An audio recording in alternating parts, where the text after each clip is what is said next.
I probably shouldn't say that so early in the video. YouTube hates me. YouTube hates me. It's okay. YouTube's still gonna hate me no matter what. I am here. I'm alive, and that's all that matters. Guys, welcome to the end of the year party.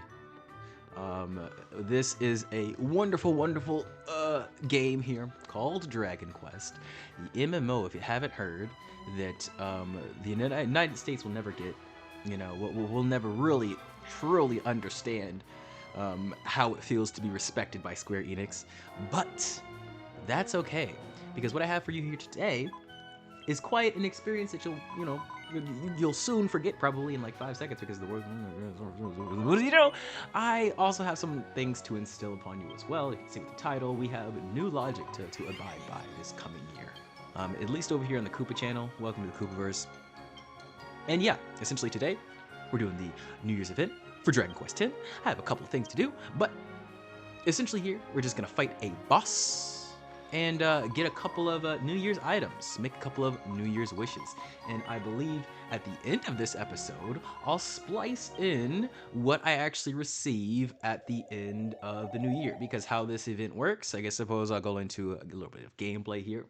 You draw a fortune, and then at the when the event ends or New Year's starts here, you get your new item or whatever the thing is, as well as you get to go to the event area and meet a bunch of cool friends. You get a mount every year, and yeah, other than that, they get you your little New Year's outfit, which is usually like a yukata, and then a New Year's accessory. I believe recently they've been giving you hats. So this time it's a horse girl hat. You get horse ears. So yes, there will be horse girl cosplays in the near future. I'm very excited for that. I hope you're very excited for that.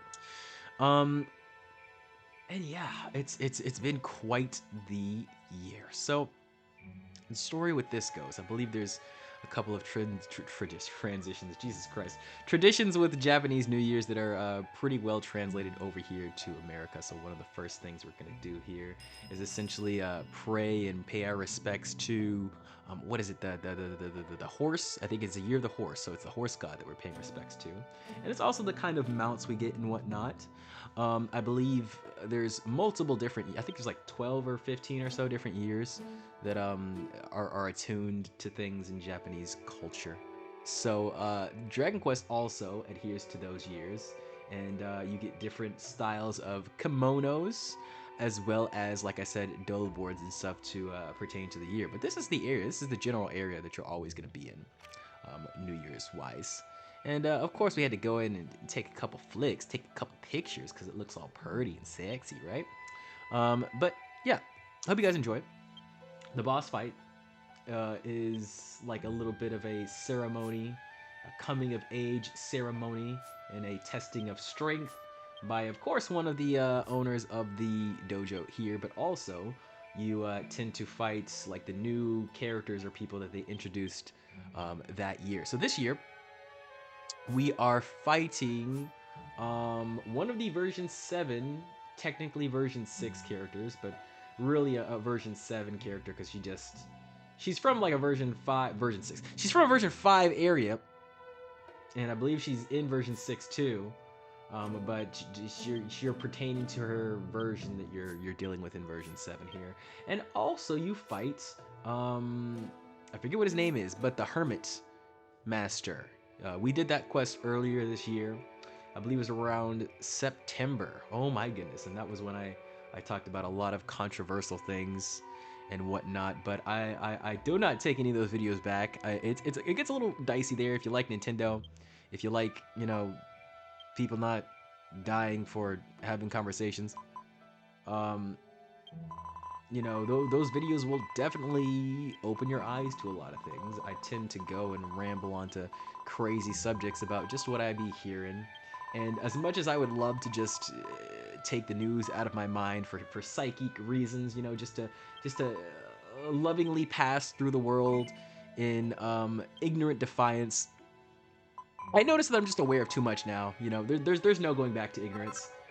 And if I don't bring it into these playthroughs, then that would really allow me to crash out. So I suppose we'll get into what we're going to talk about today. It's the new logic that I've been going through, and really it just pertains to swinging my intellectual cock around and just saying fuck it. I don't care who doesn't understand or who doesn't get it or who hates it. I'm just kind of saying fuck it, you know? And I think that comes down to, me just really not understanding what it really means to be masculine and not understanding that the world is actively working against that.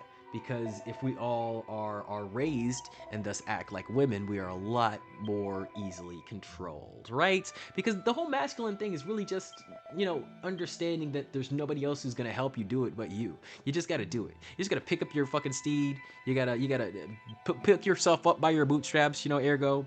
And it doesn't matter who disapproves of you. It's actually good if people disapprove of you. It's good if people don't understand you, because that gives you more time to settle in and really understand what you want within yourself. I think it's a very important skill for us to have, You gotta understand what you want in yourself before you try to solve everybody else's problems. And although I do love helping people, I love helping people. I realize it's not really gonna go anywhere unless, one, I actually love what I'm doing while I'm helping them, and two, I feel like actual tactical rewards. It doesn't even matter if it's coming from them. It doesn't matter if it's a real reward, if it actually does good things for you. Like you can treat a reward, that's completely useless in the real world, such as getting these amazing horse ears, as an actual reward. I'd say, as far as this whole event, doing this whole video, that's the main reward for it. Like the horse ears. I don't care how many subscribers I get from it. I don't care how many, whatever clout, good messages I get from cute girls from it, monetary value, likes on the video. I don't care, man. The horse ears, that's what I'm really here for. And that's what you got to understand about yourself. It doesn't matter truly what the rewards are. It matters how you feel about them. And thus, if you just cater yourself to understand that as long as I lower my desires so low that basically any reward is fine, and also you love what you're doing, that's an important part too. You love what you're doing, so it's not like an actual chore to do it, and then you can get by with basically zero rewards. And yeah, you don't care about what other people want from you, about what other people say you should do, about the quote unquote smart choices to make in your given activity or field or job or whatever. That's what masculinity truly is. And I realize you're not going to be fulfilled as a guy unless you really tap into that. That's why a lot of people are so, neutered, I feel like, because we're taught to follow and get the directions in our system and really breathe in all of the bullshit of the world and try to understand it. And that's not just not a profitable objective, we'll call it. That's not really going to help you get to where you want to go. It's going to help you help everybody else, and hopefully somebody along those people that you help actually wants you to succeed, because then things can go well, right?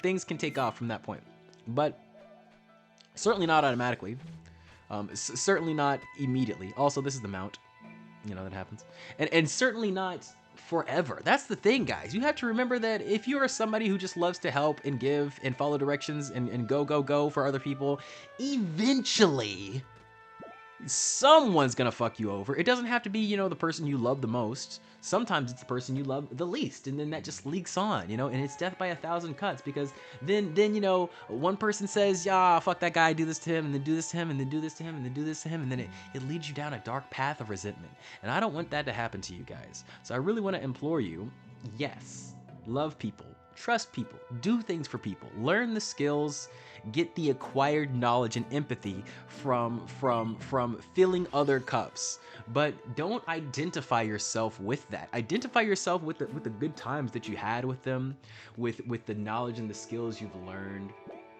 with the experiences and memories. Nostalgia is a great thing. It's a great thing to delve into when it comes to friendships. I feel like I really don't think, in my eyes, holding on to friendships more than you hold on to the memories is a wise choice for you.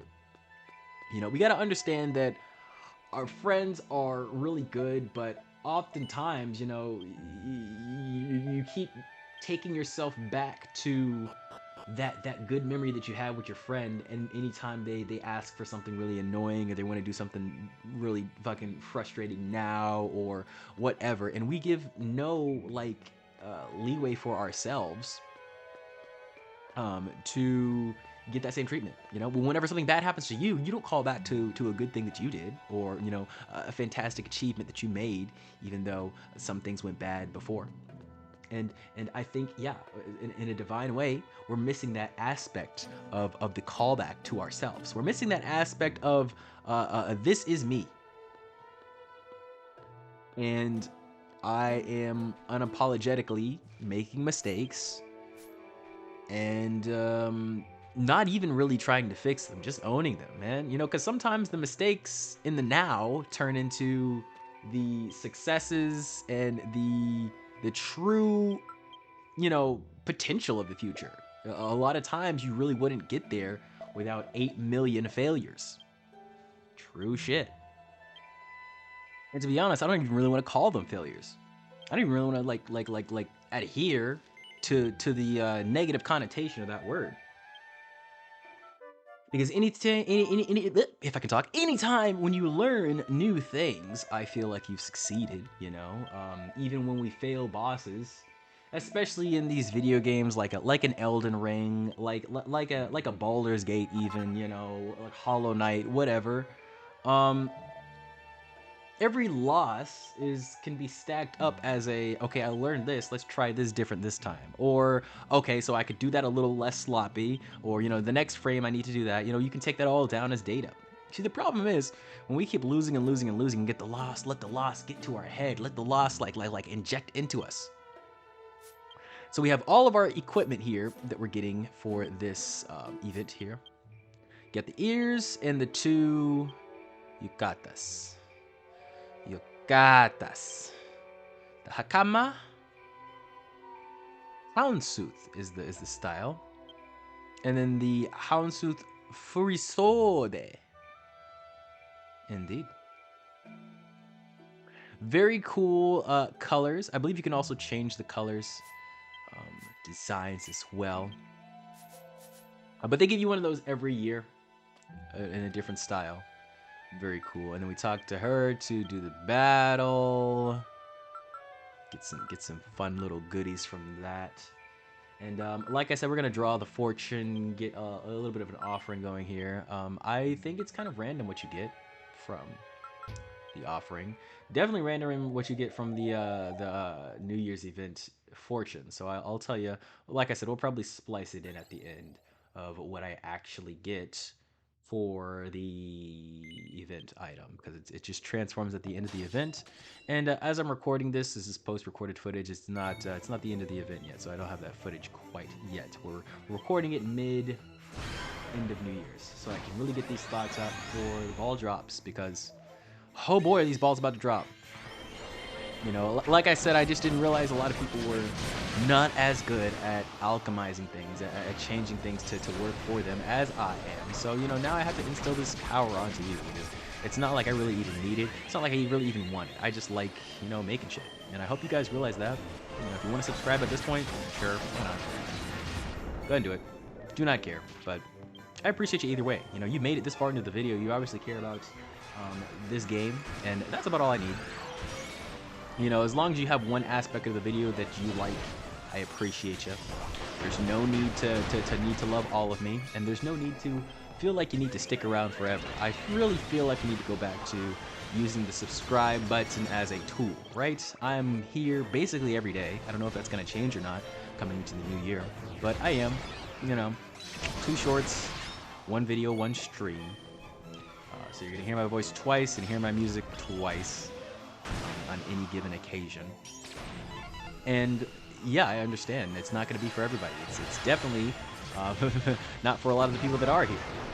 But I'm glad you're here anyways, because I watch a lot of stuff that I don't necessarily that I don't necessarily enjoy the philosophy of, because I feel like it's good to get nuanced opinions and to truly back up your arguments you need to look at the opposite side, look at the antis, if you will. I think that's really knowledgeable. I think that's really wise.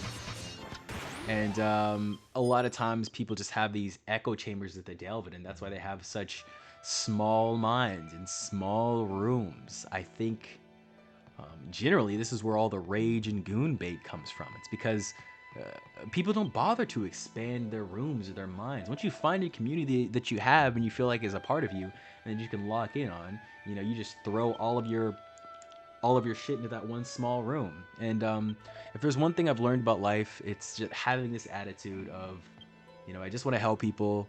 I just want to create things. I don't really care about results. It really alienates you from a lot of people because not a lot of people think like this. So for me, I'm very glad I've been gifted with this divine skill set, this divine set of parameters, growth stats. Because like imagine if I was really extroverted and I loved people, like with this kind of awareness. That would be terrible, right? Because I would feel like, I need to lock in on some kind of community. I need to belong somewhere, right? But now I can kind of I don't know, I can be fine kind of sort of belonging everywhere, which I think is, both very frustrating sometimes and also very liberating sometimes. Because I've talked about this on stream a couple moments, I think.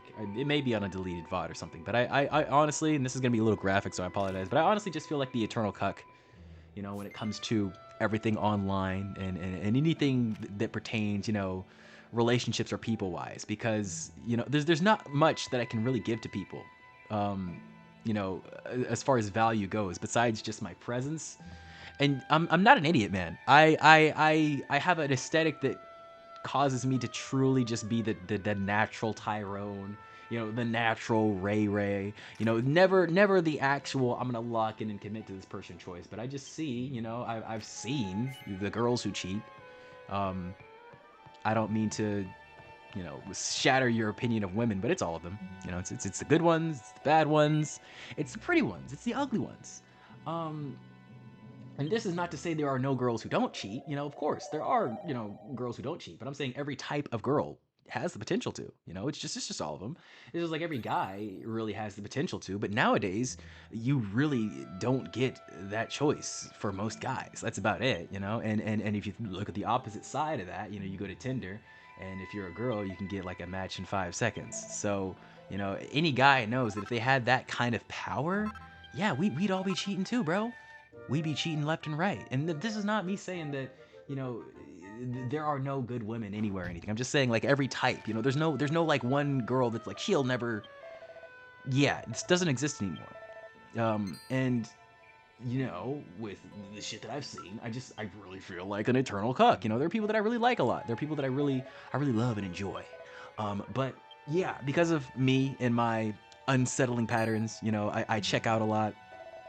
I tend to just focus on me a lot more now. I give where I can with my best efforts. And I just notice I see people who show a lot of love, in real life and out of real life. And I can't trust it. I really can't. I think it comes down to both my personality and just the way the world is now. But I have a really hard time just relaxing into a true partnership, with anybody, even an employer. Like people don't view employers or friends the same as romantic relationships, but I really do think they're all pretty much the same. Even those with family, I'm just the person who gives way more than he ever needs to because I literally want to, because there's no other reason than I just want to, because I like to see things grow. I like to see things evolve. And yeah, on top of that, I really do feel like this channel is a wonderful relationship that we have.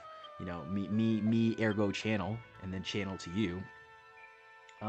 Because I do treat it a lot like the other things in my life, but it's also an extension of me. So if I take this, the way I treat the channel, to the way I treat me, which is what I am doing, then it's gonna change a lot of things. It bakes into all of our relationships that we just have to fill our own cup.